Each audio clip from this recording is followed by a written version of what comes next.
नमस्कार, मी प्रणाली भोसले. माझे कोकणच्या बुलेटिनमध्ये आपल्या सर्वांचं मनपूर्वक स्वागत करते. बुलेटिनला सुरुवात करण्याआधी पाहुयात हेडलाईन्स. बाईक ऑन रेंट विरोधात रिक्षा चालक आक्रमक, व्यवसाय बंद ठेवत अलिबाग पोलीस ठाण्यावर काढला मोर्चा.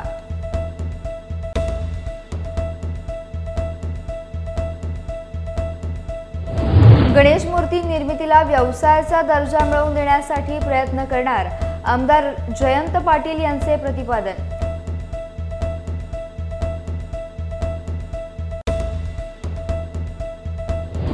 श्रीदेव धूतपापेश्वर मंदिराच्या जीर्णोद्धाराचे काम स्थानिकांना विश्वासात घेऊन करावे, पालकमंत्री आमदार उदय सामंत यांचे निर्देश.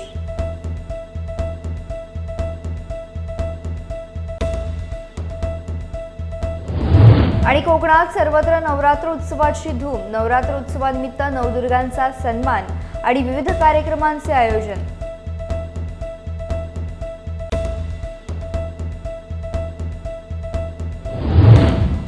पाहुयात सविस्तर वृत्त. बाईक ऑन रेंट विरोधात अलिबागमधील रिक्षा चालक आक्रमक झालेत. जवळपास 400 रिक्षा चालकांनी आपला व्यवसाय बंद ठेवून अलिबाग पोलीस ठाण्यावर धडक दिली. अखेर आठवडाभरात सर्व बेकायदा बाईक व्यवसाय बंद करण्याचे आश्वासन पोलिसांनी दिल्यानंतर या रिक्षा चालकांनी आपले आंदोलन मागे घेतले. शहरातील सर्व रिक्षा चालकांनी आपला व्यवसाय बंद ठेवून रिक्षासह अलिबाग पोलीस ठाण्यात धडकले. पर्यटन स्थळ असलेल्या अलिबाग येथे दुचाकी भाड्यानं देण्याचा व्यवसाय जोरात सुरू आहे. या व्यवसायाला उपप्रादेशिक परिवहन विभागाची कुठलीही परवानगी नाही. हा सर्व व्यवसाय बेकायदेशीर सुरू आहे असा दावा रिक्षा चालकांनी केला आहे. पेण शहर आणि तालुका हे विघ्नहर्त्या गणपती बाप्पाचे माहेरघर म्हणून ओळखले जाते. त्यामुळे गणेश मूर्ती निर्मितीला व्यवसायाचा दर्जा मिळण्यासाठी प्रयत्न करू, असे प्रतिपादन आमदार जयंत पाटील यांनी पेण तालुक्यातील हमरापूर येथे बोलताना केले. आमदार जयंत पाटील यांची रायगड जिल्हा मध्यवर्ती सहकारी बँकेच्या अध्यक्षपदी फेरनिवड करण्यात आली. त्यामुळे श्री गणेश मूर्तिकार संघटनेच्या वतीने आमदार जयंत पाटील यांचा भव्य सत्कार सोहळा आयोजित करण्यात आला होता. यावेळी ते बोलत होते. पुढे बोलताना आमदार जयंत पाटील म्हणाले की सभागृहात अभ्यासपूर्ण लक्षवेधी मांडली तर काय होतं हे आपण दाखवून दिलंय. 1,76,000 कामगार मूर्ती बनवण्याचं काम करतात. हमरापूर विभागातील तरुणांनी नवीन व्यवसाय निर्माण करून उदरनिर्वाह करायचा हे दाखवून दिलंय. मी काही उपकार केले नाहीत, आमदार म्हणून काम केलं असं सांगून सरकारने जर लक्ष दिलं नाही तर महामार्गावर आंदोलन करावे लागेल असा इशारा देखील त्यांनी दिलाय. त्या सर्वांच्याच वेळेअभावी गणपतीच्या कारखानदारांना आपण संरक्षण देण्याचं काम या ठिकाणी आपण केलेलं. जास्त अभिमान, 1,76,000 कारागीर या व्यवसायात पेण तालुक्यात आहेत. फक्त व्यवसाय निर्माण करायचा, त्याचं मार्केटिंग करायचं आणि या ठिकाणी करोडो रुपयांचा उलाढाल करण्याचं काम तुम्ही करताय. हे सगळे आम्हाला सगळ्यांना आणि माझ्या समाजाला खुशनाम आहे. आणि म्हणून मी काही निर्भर याच्यावर जर सरकारने योग्य निर्णय घेतला नाही तर आपल्याला आंदोलन करावं लागेल.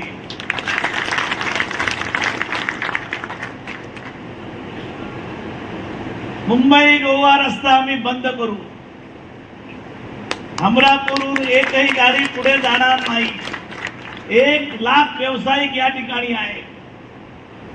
विधिमंडळामध्ये कायदे कसे करायचे जर कोर्ट सांगत असेल तर आम्हाला ते चालणार नाही. तो आमचा अधिकार आहे. कायदे बनवण्याचा आमचा अधिकार आहे.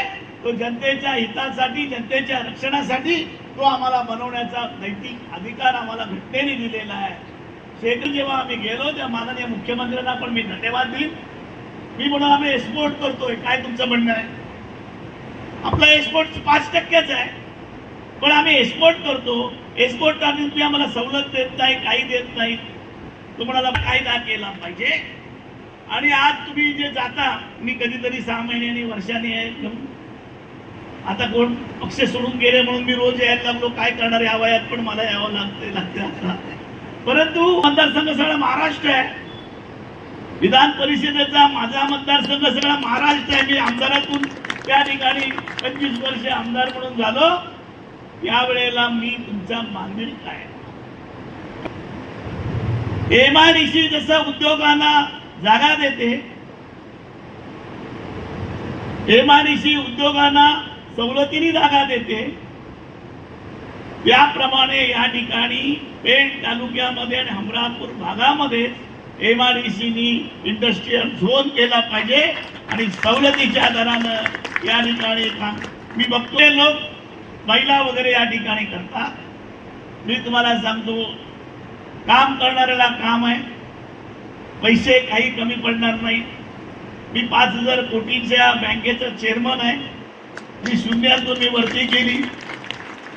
टाळ्या वाजू नका, टाळ्या वाजू नका. पैसे मी पाहिजे तेवढे देईन, पण वसूल पण तसेच करीन.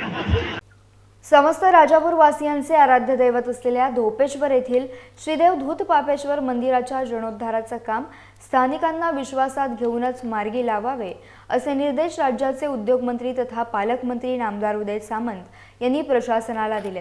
पुरातन आणि ऐतिहासिक वारसा तसेच ठेवा असलेल्या या मंदिर जीर्णोद्धाराचं काम हे शासनाच्या वतीनं रत्नागिरी जिल्ह्यात होत असलेलं पहिलंच काम आहे. त्यामुळे ते दर्जेदार तर झालंच पाहिजे, पण ऐतिहासिक वारसा जपून झालं पाहिजे. त्यामुळे स्थानिकांच्या सूचनांचा आदर करून त्यांना विश्वासात घेऊनच हे काम मार्गी करावे अशा सक्त सूचना नामदार सामंत यांनी MMRDचे अधिकारी, स्थानिक प्रशासन आणि संबंधित ठेकेदार कंपनीला दिल्या. शासनाकडून राज्यातील पुरातन आणि प्रमुख मंदिरे जतन संरक्षित करण्याची मोहीम हाती घेण्यात आली आहे. यामध्ये रत्नागिरी जिल्ह्यातील राजापूरमधील श्रीदेव धूत पापेश्वर मंदिराचा समावेश आहे. यासाठी सुमारे 11 कोटी रुपयांचा निधी उपलब्ध करून देण्यात आला. या कामाचा आढावा घेण्यासाठी आणि स्थानिकांशी चर्चा करण्यासाठी रविवारी नामदार सामंत हे धोपेश्वर गावात आले होते. रायगड जिल्ह्यातल्या अलिबाग तालुक्यात कुरुळ येथे मोफत चष्मे वाटप करण्यात आले. 3 लाख गोरगरिबांना मोफत चष्मे वाटपाचा संकल्प शेतकरी कामगार पक्षाच्या माध्यमातून करण्यात आला. सामाजिक बांधिलकी जपत गावागावात नेत्र तपासणी चष्मे वाटपाचा कार्यक्रम हाती घेण्यात आला. यावेळी कुरुळ गावचे सर्व ग्रामपंचायत सदस्य आणि ग्रामस्थ मोठ्या संख्येने उपस्थित होते. श्री छत्रपती शिवाजी महाराज सामाजिक संस्था महाराष्ट्र राज्यातर्फे वर्षभरात विविध सामाजिक उपक्रम राबवले जातात. श्री छत्रपती शिवाजी महाराज सामाजिक संस्थेतर्फे दरवर्षीप्रमाणे नवरात्र उत्सवाचे औचित्य साधून यावर्षी रँकर अकॅडमी, कोपरोली चौक, कोपरोली उरण येथे विविध क्षेत्रात उल्लेखनीय कार्य करणाऱ्या महिलांना साडी, प्रमाणपत्र, गुलाबपुष्प देऊन मान्यवरांच्या हस्ते सन्मानित करण्यात आले. रविवार दिनांक 22 ऑक्टोबर रोजी शिक्षक प्रतीक मुंबईकर यांच्या रँकर अकॅडमीच्या सभागृहात श्री छत्रपती शिवाजी महाराज सामाजिक संस्था महाराष्ट्र राज्याच्या वतीनं सीमा घरत, एकता पाटील, रणिता ठाकूर, संगीता म्हात्रे, महानंदा भगत, सुचिता पाटील, वृषाली पाटील, सुरेखा म्हात्रे, प्रियंका पंडित या महिलांचा सत्कार करण्यात आला. यावेळी छत्रपती शिवाजी महाराज सामाजिक संस्था महाराष्ट्र राज्याचे सल्लागार सुधीर मुंबईकर, शिक्षक साधना मुंबईकर, शिक्षक प्रतीक मुंबईकर, सामाजिक कार्यकर्ते कुमार ठाकूर, महिला सामाजिक कार्यकर्त्या सीमा घरत, सामाजिक कार्यकर्ते कृष्णा कोळी, सामाजिक कार्यकर्ते माधव म्हात्रे आदी उपस्थित होते.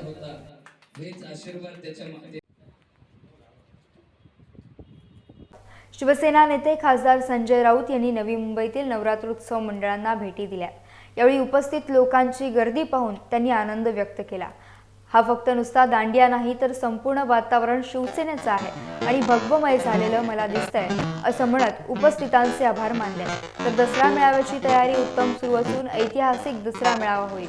देशाचेच नव्हे तर नरेंद्र मोदी आणि अमित शहा यांचंही लक्ष दसरा मेळाव्याकडे लागलंय असं देखील ते म्हणाले.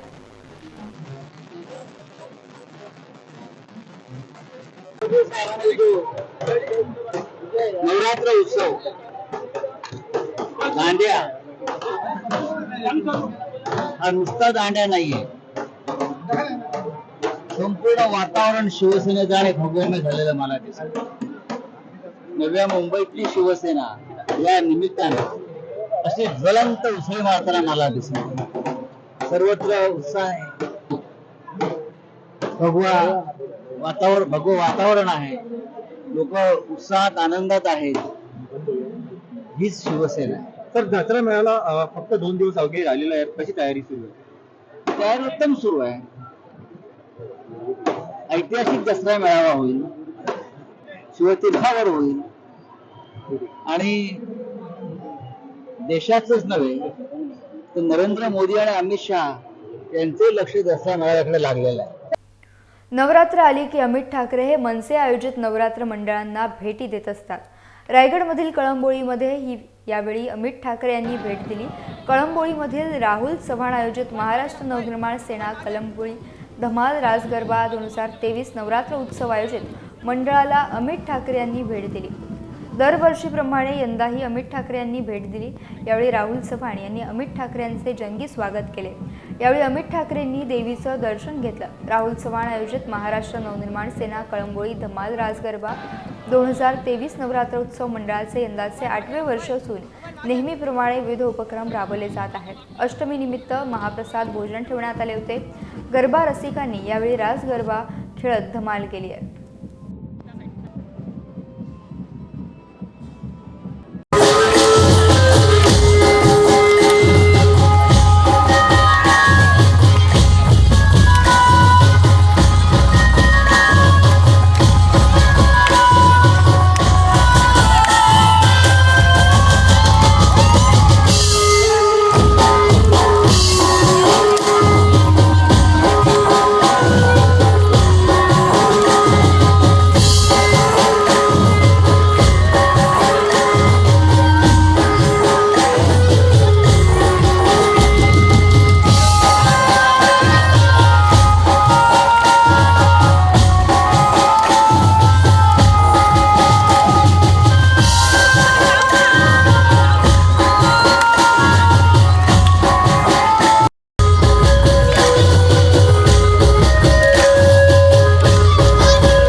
कोकणात नवरात्र उत्सवाची धूम सर्वत्र पाहायला मिळते. प्रामुख्याने हा पारंपरिक उत्सव पटेल समाज नवरात्रीमध्ये दुर्गा पूजन करून साजरा करतात. हा नवरात्र उत्सव साजरा करण्यासाठी सर्व गुजराती समाज बांधव एकत्र येतात. पाटीदार भवन येथे सलग 9 दिवस सायंकाळी पासून रात्रीपर्यंत नवरात्रीमध्ये गरबा खेळला जातोय. या उत्सवाला शुभेच्छा देण्यासाठी लांजा नगर पंचायतचे माजी नगराध्यक्ष सुनील कुरूप, कुमार बेंडखळे, विनय बुटाला यांनी भेट दिली. यावेळी पटेल समाजाचे नरू पटेल यांनी माजी नगराध्यक्ष सुनील कुरूप यांचे शाल श्रीफळ देऊन स्वागत केले. अनेक वर्ष लांजा तालुक्यातील सर्व गुजराती बांधव एकत्र येत नवरात्र उत्सव पाटीदार भवन येथे साजरा करत आहेत. समाजाच्या वतीनं नवरात्र उत्सव हा पारंपरिक सोहळा अत्यंत शिस्तबद्ध पद्धतीने साजरा केला जातोय. याबद्दल माजी नगराध्यक्ष सुनील कुरूप यांनी समाधान व्यक्त केले आहे. यावेळी लहान मुलांपासून वयोवृद्ध गटातील सर्व स्त्री पुरुषांनी गरबा खेळत सहभाग नोंदवलाय.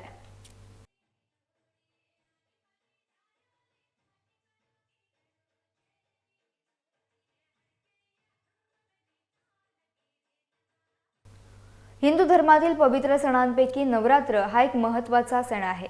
भारतासह देश-विदेशात हा सण मोठ्या उत्साहात साजरा केला जातो. महाराष्ट्रातही हा सण मोठ्या उत्साहात साजरा केला जात आहे.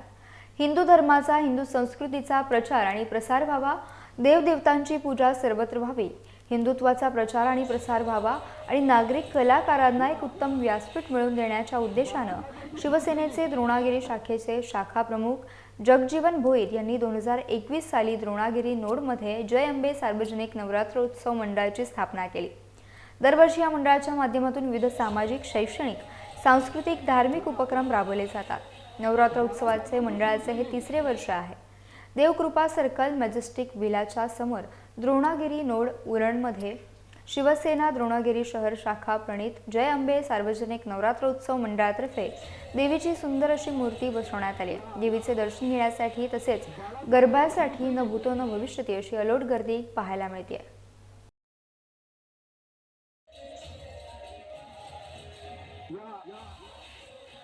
बाळासाहेबांचे शिवसैनिक यांची ओळख ही संपूर्ण महाराष्ट्राला वेगळीच आणि असेच बाळासाहेबांचे शिवसैनिक आणि उद्धव साहेबांचे शिवसैनिक, आदित्य साहेबांचे शिवसैनिक सन्माननीय औषधदादा राऊत उत्तर जिल्हा. यासह बातमीपत्रात वेळ झाली इथेच थांबण्याची. भेटूयात नवीन बातमीपत्रासह. तोपर्यंत तुम्ही कुठेही जाऊ नका. पाहत राहा फक्त माझे कोकण.